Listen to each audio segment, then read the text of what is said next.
Hey all, good morning. Thanks for encouraging me to create the SVG Animation CSS course.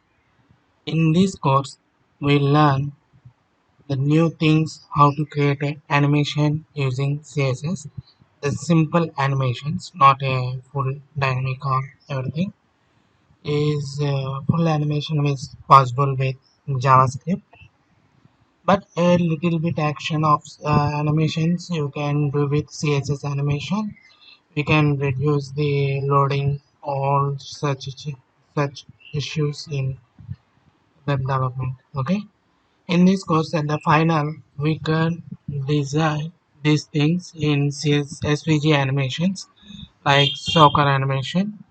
See how leg was kicking the ball and ball was coming up and down spinning, and the body movement. And next, product animation that was rotating in 360 degrees, and when we hover on it product, it will stop.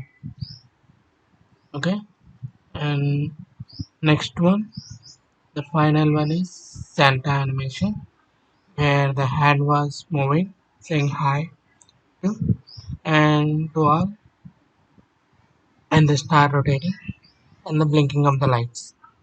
So these three things we can do at the end of the course.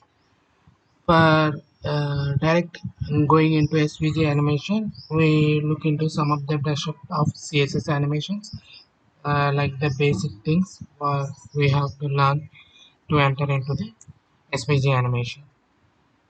Okay, let's go into the course. Thank you.